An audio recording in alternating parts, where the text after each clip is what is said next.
1절에서 12절까지 말씀입니다. 마태복음 2장 1절에서 12절까지 말씀, 우리 한 절씩 교도하도록 하겠습니다.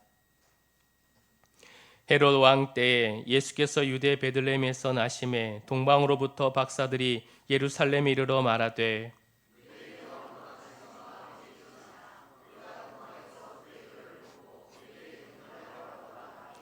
헤롯 왕과 온 예루살렘이 듣고 소동한지라.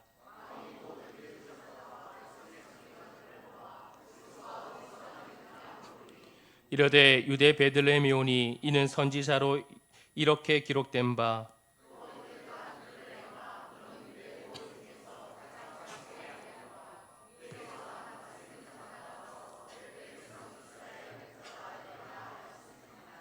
이에 헤롯이 가만히 박사들을 불러 별이 나타난 때를 자세히 묻고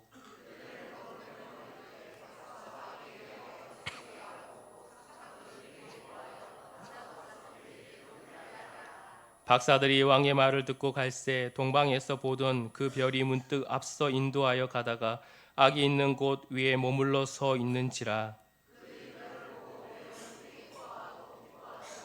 집에 들어가 아기와 그의 어머니 마리아가 함께 있는 것을 보고 엎드려 아기께 경배하고 보배 합을 열어 황금과 유황과 몰약을 예물로 드리니라.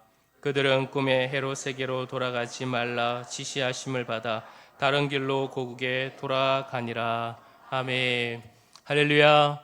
성탄절 예배 나오신 모든 분들을 주의 이름으로 축복합니다. 참 잘 나오셨습니다. 서로 인사할까요? 사랑하고 축복합니다. 메리 크리스마스. 네, 메리 크리스마스.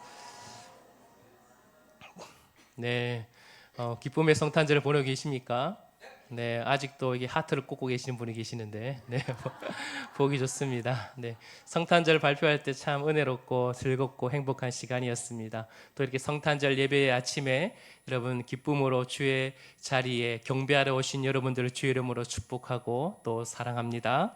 사랑하는 성도 여러분, 성탄의 이미지 하면 좀 뭔가 캐롤도 울리고 또 이렇게 때로는 조용하기도 하고 고요한 밤, 거룩한 밤, 평화로운 그런 목가적인 분위기도 생각하기도 하고 여러 가지의 모습이 생각나는 것 같습니다. 여러분에게는 성탄은 어떤 그런 모습을 가지고 있습니까?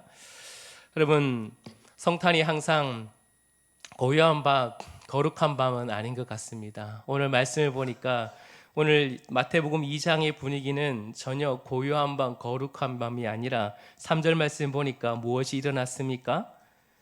그렇죠. 소동이 일어났습니다. 헤로드 왕과 온 예루살렘이 듣고 소동했다라고 그렇게 나와 있어요. 소동한다. 이 말은 물결이 몹시 흔들린다. 마음이 뒤흔들려 공포로 정말 공포에 질리다라는 그런 의미를 가지고 있습니다. 평강의 왕이 오셨는데 예루살렘은 기쁨이 아니라 공포와 마음이 뒤흔들리는 그런 일이 지금 벌어나고 있다라는 것입니다. 왜 그럴까요? 진짜가 와서 그래요. 진짜가. 가짜가 진짜가 오면 어떻게 돼요? 떨리게 돼 있죠. 지금 이 성탄에 여러분 이 주께서 이 땅에 오심에 대한 그 소동, 마음이 삶이 뒤흔들리는 새 부류의 사람들이 오늘 등장합니다. 여러분 우리의 삶에 찾아오신 진짜 왕은 도대체 어떻게 그러면 우리는 마음의 소동을 가져야 될까? 라는 것을 오늘 세 가지의 반응을 통해서 살펴보려고 합니다. 첫 번째는 헤롯의 소동입니다. 헤롯의 소동. 여러분 권력을 잃을까 두려워하는 헤롯의 소동이죠. 오늘 여러분 주일에 말씀을 본 것처럼 그 미가서 예언자 선지자는 예수님께서 어디에서 탄생한다고 말씀해 주고 계십니까? 베들레헴이죠. 베들레헴. 베들레헴에는 다윗이 사울로부터 기름 부어 받았던 곳이기도 합니다. 다윗의 후손으로 태어날 왕, 그분은 진정한 왕이요 목자요, 그리고 그분은 백성들의 살과 뼈를 꺾는 것이 아니라 자신의 살과 자신의 뼈를 꺾어 백성을 살리는 진정한 사랑과 샬롬의 왕이다라고 그렇게 예언하였습니다. 그리고 드디어 역사의 예언이 바로 그 오늘 이루어지는 그 장면이라는 것입니다. 1절 말씀을 같이 한번 볼까요? 1절 시작. 헤롯 왕 때 예수께서 유대 베들레헴에서 나심에 동방으로부터 박사들이 예루살렘에 이르러 말하되 아멘. 진짜 왕이 왔습니다. 헤롯이 이룬 그 평화는 어떤 평화입니까? 헤롯의 평화는 칼, 힘, 무력, 아첨, 그렇게 야비한 그런 평화였습니다. 로마가 이루는 평화 아래, 힘과 칼로 이루어진 그 평화 아래, 여러분 헤롯도 거기에 빌붙어서 자신도 힘과 권력에 빌붙은 그런 평화였습니다. 그러나 이제 하나님, 우리 하나님께서는 그 칼로 세운 두려움과 공포로 불안으로 세워진 그 평화에 자신을 내어주며 세상을 먹이실 생명의 떡이요 참된 목자이신 진정한 샬롬의 그 왕이신 아기 예수를 이 땅에 보내주셨습니다. 사랑하는 성도 여러분, 이 아기 예수 태어났을 때 누가 왔다고요? 박사들이 왔어요. 박사들. 이 박사들은 누굴까요? 이 박사들은 어디서 왔죠? 동방에서 왔다 그랬어요. 박사가 누구지는 잘 몰라요. 동방에서 왔다라고 말하지만 그 동방이 어딜까 나도 잘 몰라요. 많은 학자들이 추측하기를 저 페르시아 땅에서 왔다라고 그렇게 추측을 합니다. 동방, 거기서 박사들, 이 박사들은 어떤 사람일까? 별을 연구하는 점성술사가 아닐까라고 그렇게 많이 보고 있습니다. 그런데 구약에서는 점성술사를 어떻게 해요? 한마디로 점치는 사람은 어떻게 했습니까? 그렇죠. 죽이라고 얘기했어요. 그러니 참 아이러니하는 그런 모습이기도 합니다. 그러나 여기서는 그런 의미를 가지고 있지는 않습니다. 그렇다고 이 사람들이 하나님을 믿는 자들도 아니었을 것입니다. 어쨌든 이것은 어떤 의미가 가지고 있을까요? 저 먼 땅, 페르시아에서 유대 땅까지 오려면 여러분 얼마나 걸린 줄 아십니까? 안 가봤으면 모르겠죠. 네. 에스라서나 이렇게 보면 바벨론 포로 귀환했을 때 오는 시기는 약 4개월 정도 걸립니다. 굉장히 긴 먼 거리죠. 저 먼 땅에, 이국 땅에 여러분 저 박사들이 이 유대 땅으로 왔다라는 것입니다. 긴 세월 동안. 여러분 이것은 어떤 의미를 가지냐면 이 아기 예수, 이 땅에 오신 샬롬의 이 왕은 한 나라, 이스라엘의 나라의 만의 왕이 아니라는 것입니다. 유대인의 왕만이 아니라 저 먼 곳, 온 우주, 만물, 이방 땅 어디든지 다스릴 진정한 샬롬의 진정한 왕이라는 사실을 보여주고 있는 것입니다. 동방박사 몇 명 왔어요? 3명 왔어요. 그렇게 얘기할 줄 알고 물어본 거예요. 동방박사가 왜 3명 왔다고 생각하고 있죠? 예물을 몇 개 드렸다고요? 3개 드려서. 여러분 6개월 동안 한 4개월 동안 여행하려면 3명이서 저 험난한 곳을 온다는 게 쉽지 않아요. 그래서 많은 학자들은 3명이 아니었을 것이다 추측합니다. 한 어떤 무리 예물을 3개 가지고 왔다 해가지고 여러분 3명이 오지는 않았을 것이다 라고 많이 추측합니다. 물론 3명이 왔을 수 있어요. 그러나 우리는 정확한 인원은 알 수 없지만 박사들은 그냥 움직이지 않습니다. 그 먼 거리를 갈 때는 여러분 상당수의 무리가 수행원들이 함께 갔을 것이다 라고 많이 추측하고 있습니다. 어쨌든 이곳에 왔습니다. 별이 어디에 멈췄어요? 별이 보고 어디에 왔죠? 박사들이 예루살렘에 왔습니다. 그런데 여러분 성경 보십시오. 별을 보고 왔다고 하는데 여러분 별이 예루살렘에 멈췄나요? 그런 기록은 없어요. 박사들은 생각한 거죠. 당연히 왕은 어디에 태어날 것이다. 그렇죠. 수도권에 태어날 것이다.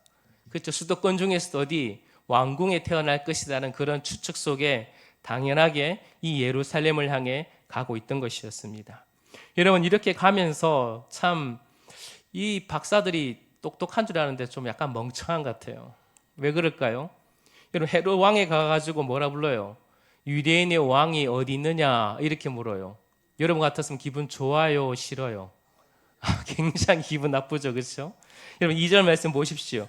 유대인의 왕으로 나신 이가 어디 계시냐? 우리가 동방에서 그 별을 보고 그에게 뭐하러 왔노라? 경배하러 왔노라 라고 말하고 있습니다. 지금 유대인의 왕이 지금 누구라고요? 헤롯입니다.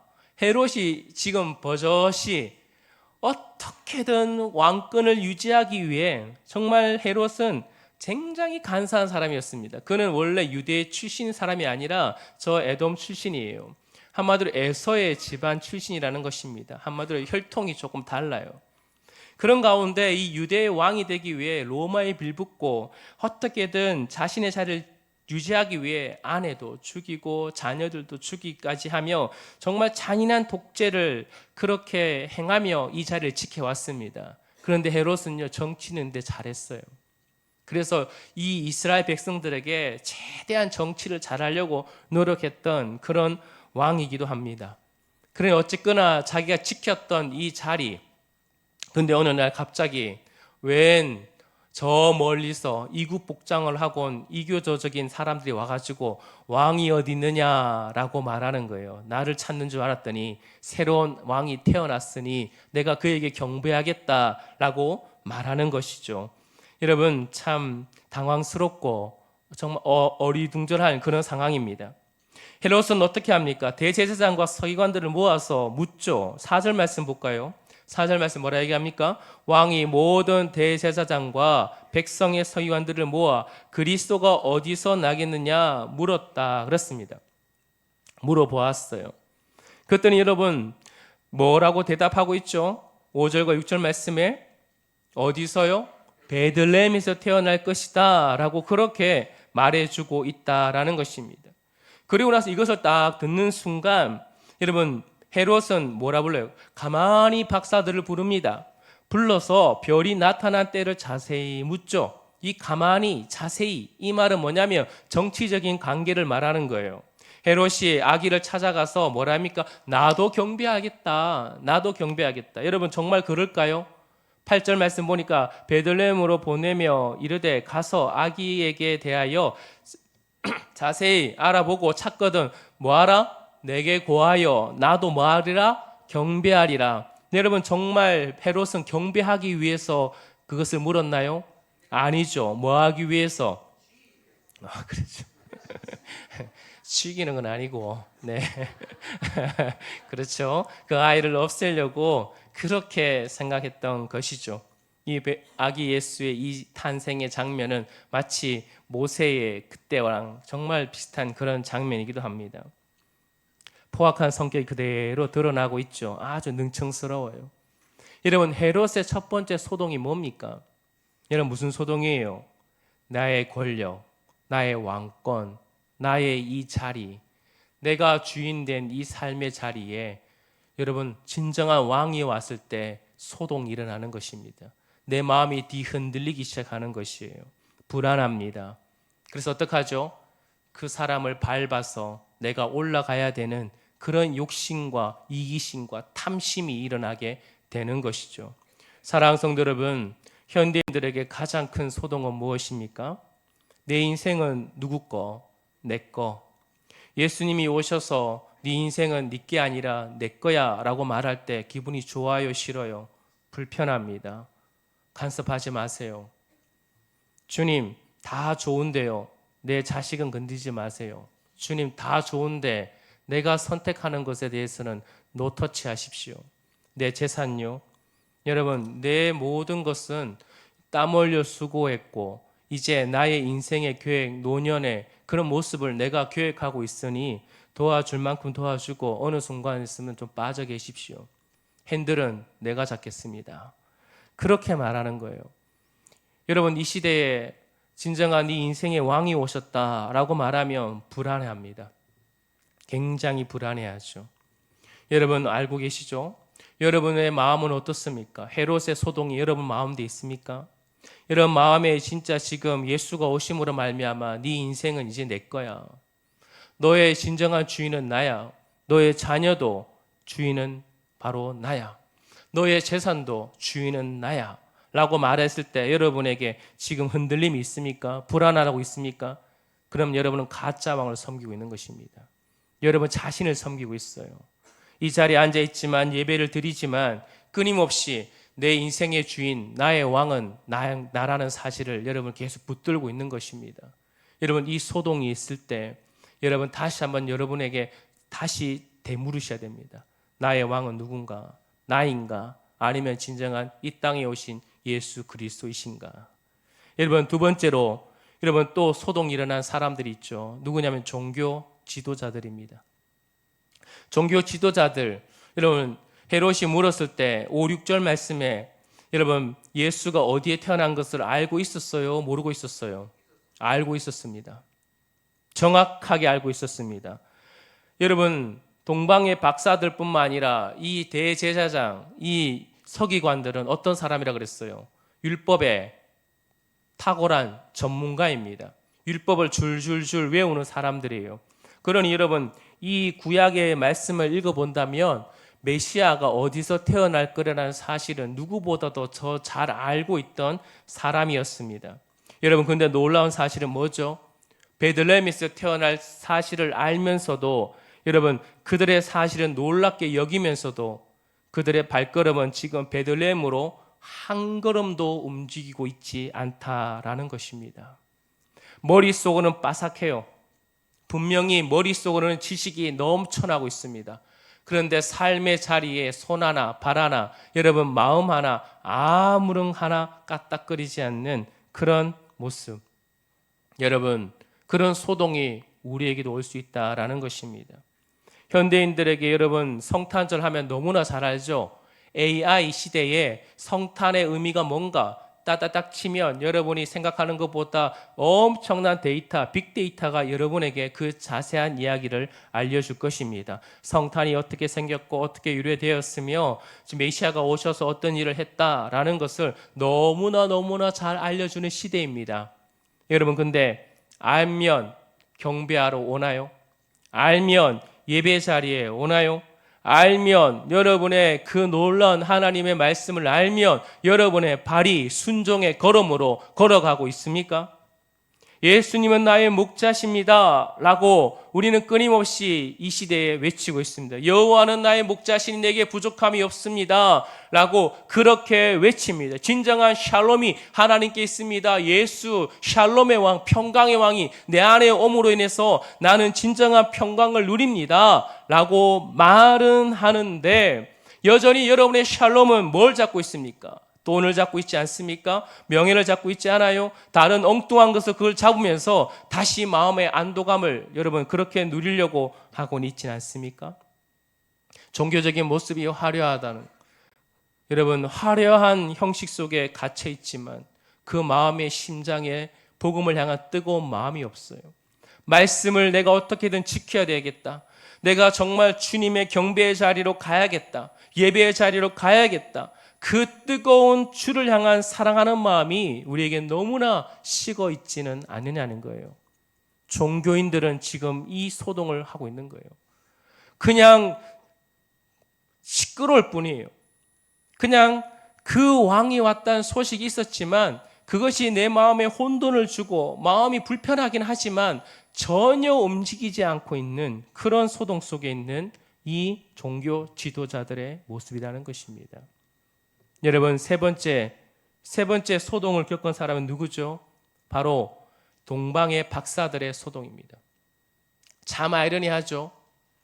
예루살렘 안에서 하나님의 거룩한 도성 안에서 하나님의 말씀을 가장 가까이 하는 사람들은 이 예수 탄생에 대해 전혀 냉랭하고 도리어 반감을 가지고 전혀 움직이지 않는데 저 이방에 있는 사람은 그 별 하나 바라보고, 여러분 그 별이 자연적인 별이겠습니까? 아니겠죠. 하나님께 특별히 초자연적인 어떤 그 모습을 보여줬어요. 그런데 그걸 또 구별해내요. 오늘은 별이 이상하다, 그냥 이상합다 하지 않고 그것을 바라보며 유대인의 왕이 태어날 것이라는 그 감동을 받고 저 수옥말리 3개월, 4개월, 6개월에 걸쳐서 그 죽을 고비를 하며 이 예루살렘에까지 왔다는 것이에요. 우리에게 소동은 바로 이런 소동이 있어야 돼요.